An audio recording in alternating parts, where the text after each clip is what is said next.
Welcome to the Hindu Daily. Today we're diving deep into some really crucial themes. They connect how nations and even individuals navigate complex challenges and uncertain futures. We're looking at securing critical resources like energy, building a fair education system, and even trying to forecast geopolitical shifts. The common thread, it's really about how we gather, assess, and act on information to make vital decisions. Our deep dive today unpacks three critical areas, and we're starting with something that really belongs high up on any nation's risk register: energy dependence. Okay, so India currently imports, get this, over 85% of its crude oil and more than 50% of its natural gas. Give you a sense of scale, in the last fiscal year, 23-24, crude and gas imports alone, nearly $170 billion. That's out of about $677 billion total merchandise imports. So yeah, a quarter of our entire import bill. That puts direct pressure on the rupee, impacts macroeconomic stability. It's a big vulnerability. And it really stands out is how fast things can change. Take the Ukraine war, for instance. Suddenly, Russia became India's single largest crude supplier. We're talking 35%, 40% of our total imports in 24-25. That's up from like 2% before the war.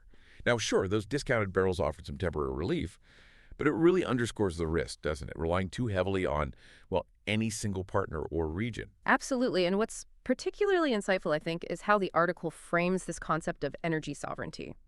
It's not just presented as an economic goal. It's called a survival strategy in what's, let's face it, an increasingly unstable world. It's a powerful reminder that, quote, diversification, not substitution, is the real currency of sovereignty. We saw a stark illustration of this fragility back in June 2025. Remember that near miss between Israel and Iran? If that had escalated, well, over 20 million barrels a day of global oil flows could have been threatened. Brent crude might have shot past $103 a barrel within days. These aren't just hypotheticals, you know. These near misses, along with 5 key historical moments the article mentions, they really force us to rethink global energy security. That brings us to a really crucial point.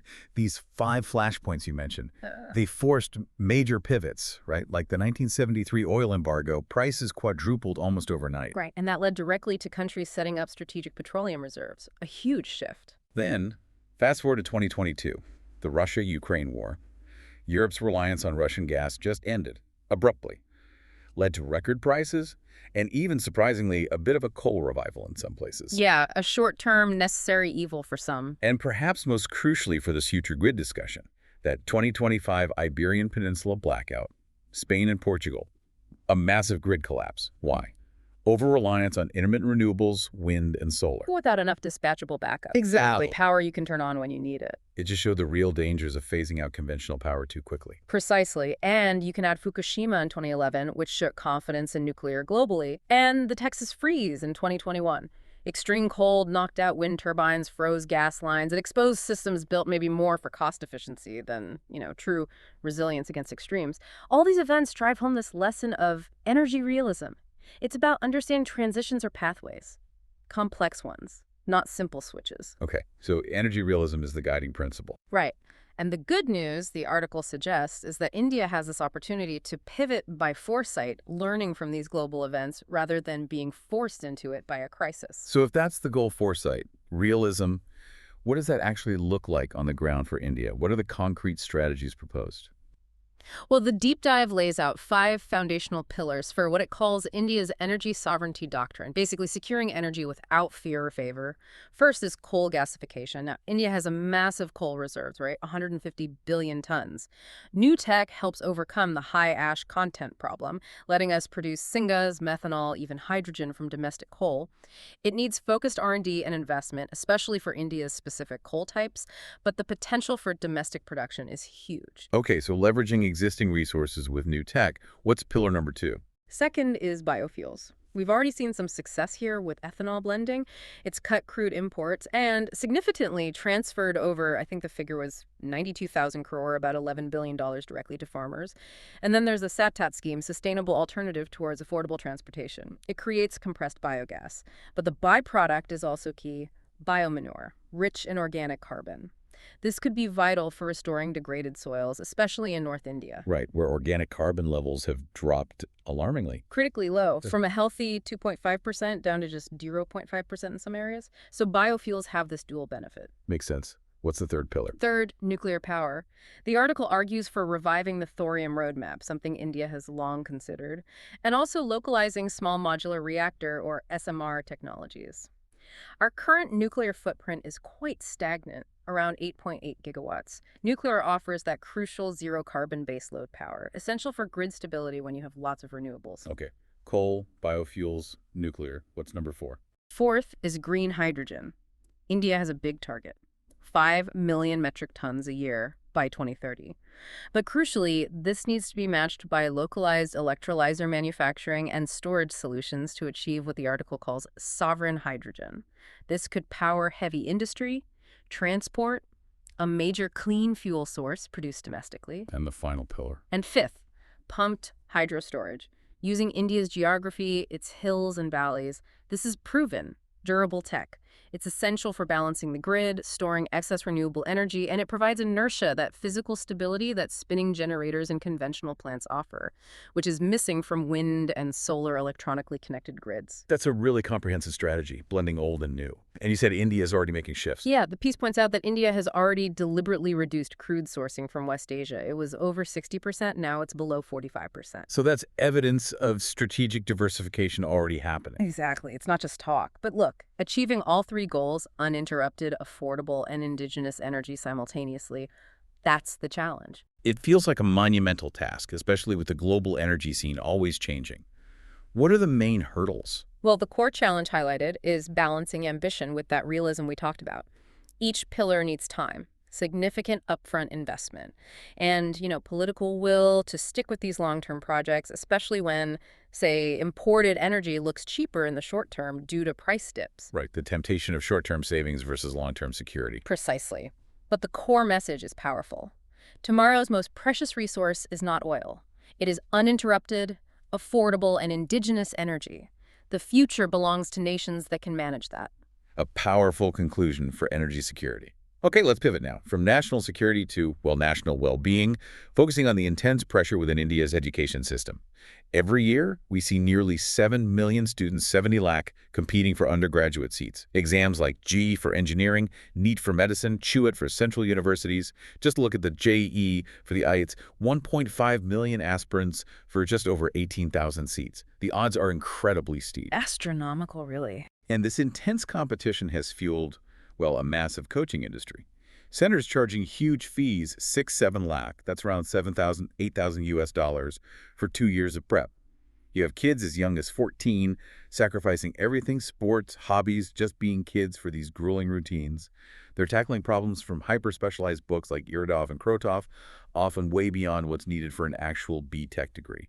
It's true. And sadly, we've seen the tragic consequences, student suicides. It points to a system that feels, broken for many. So this raises a fundamental question the article tackles. Is this system truly measuring merit? Or is it, as the article suggests, creating an illusory meritocracy? That's the core argument. The system overqualifies students and distorts merit. Think about it. Is there a meaningful difference between someone scoring 91% and 97% in Class 12, or even getting a 99.9 percentile in JEE, especially when a solid score, say 70-80% in core subjects, is perfectly adequate for handling a B.Tech program? Right. The differentiation becomes almost meaningless at that level of precision. Exactly. And this system, driven by scarcity-limited seats, huge applicant numbers, it sidelines capable students. It overwhelmingly favors those who can afford the expensive coaching. And it worsens existing inequalities, urban-rural divides, gender gaps, regional imbalances. It sounds like Michael Sandel's critique of meritocracy fits well here. It resonates strongly, this idea that it fuels a toxic obsession with perceived individual superiority, often ignoring the huge role that luck and privilege play in who gets ahead. Okay, that's a pretty damning critique of the current situation. So if we agree on the problem, what's the proposed way forward? Does the article offer concrete solutions, maybe drawing from international examples? Yes, it does. And the good news is other countries offer some intriguing models. Take the Netherlands, for example. They use a weighted lottery system for medical school admissions. It was actually introduced way back in 1972 and then brought back in 2023 after a period without it. Basically, you need to meet a minimum academic standard. Higher grades do give you better odds in the lottery, so merit still plays a role. But crucially, everyone who meets that threshold has a chance. It reduces bias, promotes diversity, and takes off that immense pressure of needing near-perfect scores. A weighted lottery. Interesting. What else? Well, there's also China's double reduction policy from 2021. It was quite drastic. They banned for-profit tutoring for school subjects, essentially nationalizing the coaching sector almost overnight. Wow. That's a bold move. It was a direct response to the exact problems India faces. Unchecked, excessive growth of coaching centers, and the toll it takes on young people. So the article suggests a similar direction for India. Simplify admissions, trust our school system more, shield students from this barrage of exams.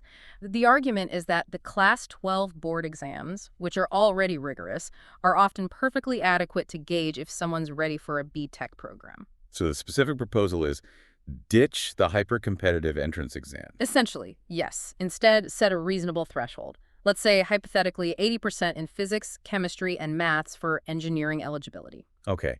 And then what happens to everyone who clears that bar? Students who meet the threshold could be grouped maybe 90% and above, 80–90% for example. Then allocate seats or ranks using a weighted lottery, much like the Dutch model. And you'd still incorporate existing reservation. Absolutely. For gender, region, rural backgrounds. Higher grades improve your odds, but the key is everyone eligible gets a fair shot. It removes that cutthroat, winner-takes-all pressure. That sounds quite revolutionary, actually.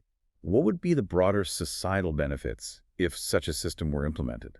Well, the potential benefits are huge. Imagine freeing students from that coaching treadmill. They'd have time for sports, arts, other interests, holistic development. 2, as the article puts it, let youth be youth and not machines chasing percentiles.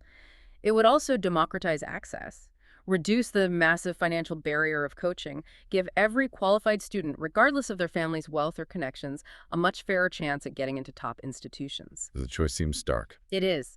Continue this toxic race that scars students and society, or move towards something promoting fairness, sanity, egalitarianism, and equal opportunity. A powerful vision for education reform. Mm. Okay, shifting gears one last time. We've talked energy security, education fairness. Now let's venture into the, well, sometimes speculative world of future predictions, specifically geopolitical prediction markets. As one expert apparently said, save for the oracles of Delphi, predicting the future is difficult. A bit of an understatement, maybe. Yeah, definitely. But this new class of prediction markets is giving it a try. Platforms like Polymarket, Kalshi, you can actually place bets, sometimes substantial ones, on geopolitical events like what's the chance of a Ukraine ceasefire by 2026? The market might say 25%, China invading Taiwan in 2025, maybe 6%, end of Ayatollah Khamenei's tenure in 2025, perhaps 19%. And people are putting real money down. Tens of millions wagered this year alone on these kinds of outcomes. And over $1 billion reportedly bet on the outcome of the 2024 U.S. presidential election. That's serious volume. It is. But what's fascinating, really, is that the core idea, the wisdom of crags, isn't new at all. Think back to Sir Francis Galton in 1907, that famous experiment at the livestock fair. Ah, yes, guessing the weight of the ox. Exactly. He collected almost 800 guesses. Individually, they were all over the place, but the median guess, just 1% off the ox's actual weight. Galton himself was apparently quite humbled, saying it showed the trustworthiness of a democratic judgment more than expected. That's a great anecdote. Yeah. But, okay, guessing an ox's weight. That feels different from predicting, say, whether a country will invade another. It absolutely is. Much more complex, many hidden variables. Yet the article gives a striking example where these markets seemed, well, ahead of the curve. June 2025, the hypothetical Trump contemplating a strike on Iran scenario. Right. Many traditional Middle East experts were apparently dismissive at that specific moment, but the prediction markets. They weren't so sure. They assigned a 58% probability to U.S. strikes happening by the end of that week. And as the narrative goes, 7 B-2 bombers were actually already en route to Iranian airspace. It's a compelling, if perhaps specific, example. It is. And it also mentions the U.S. intelligence community even ran its own internal prediction market for a while. Yes, the intelligence community prediction market back in the 2010s. So the concept has been explored even at high levels. So what's the real utility here? Are these just sophisticated gambling platforms, or do they offer genuine predictive insights? That's the million-dollar question, isn't it? The literature, as the article summarizes it, suggests 3 possible uses. 1, hedging economic risk against real-world events. 2, pricing and therefore predicting those events. And 3, well, delighting gamblers. And where do today's markets fall?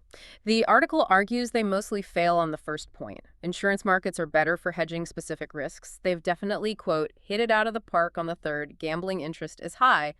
But it's the second point, pricing and predicting where they're making strides and where the potential lies. How so? How does betting translate to prediction? Well, fundamentally, markets are information aggregators. That's their power. If a price, the probability assigned to an event seems wrong, people have a financial incentive to bet against it, to correct it. This process helps diffuse information, potentially capturing insights that aren't reflected in, say, mainstream analysis or expert consensus alone. So it's less about a perfect crystal ball, more about aggregating diverse, incentivized opinions, a sort of gut check. Exactly. A gut check is a good way to put it. It's a unique data point reflecting a collective assessment driven by financial incentives. It can help cut through noise or groupthink. Okay, that makes sense. All right. But surely there are limitations, right? Significant ones. Oh, absolutely. Huge limitations. The biggest one is probably liquidity or market depth. For these markets to effectively aggregate information, lots of people need to be trading with significant money. Outside of major events like big elections, many geopolitical prediction markets are actually quite thinly traded. There just isn't enough public interest or direct economic value tied to, say, the outcome of a specific minor conflict for many people. So the wisdom of the crowd needs, well, a crowd. Precisely. And then there are legal restrictions. In the U.S., licensed exchanges like Kalshi are prohibited from offering contracts on sensitive events like terrorism, war, or assassinations for obvious ethical reasons. Fine point. And, of course, there's always the concern about manipulation or insider trading. Someone with non-public information could potentially exploit the market. So given all that thin trading, legal limits, potential manipulation, how much weight should we actually give these market probabilities? Well, the advice is definitely to apply a hefty margin of error. They are absolutely no substitute for deep domain expertise from analysts, diplomats, historians, etc. They're a supplement, not a replacement. Think of the prices as, again, that gut check, not a crystal ball. So useful, but handle with care. Exactly. Accuracy is something you assess over the long term, across many predictions, not just on one flashy correct call. They might cut through some noise, but they don't necessarily get to the heart of complex matters. Still, they're on the rise. They are. And as Galton noted all that time ago, exploring the trustworthiness and peculiarities of popular judgments is always interesting, isn't it? It certainly is. And thinking about all three topics today, energy security, education reform, prediction markets, there really is that common thread, isn't there? How we gather, assess, and act on information. It raises a question for all of us, really. In this world just drenched in data, are we getting better? As individuals, as societies, are we improving our ability to distinguish genuine insight from all the noise? Or are we maybe just accumulating more of both? Something for you to ponder as you navigate your own decisions, big and small, in this constantly evolving world. Thank you for listening. If you want to provide suggestions, please contact on the Twitter handle given in the episode description. As always, we were eager to hear what our listeners want to be informed about. We wish you a great day.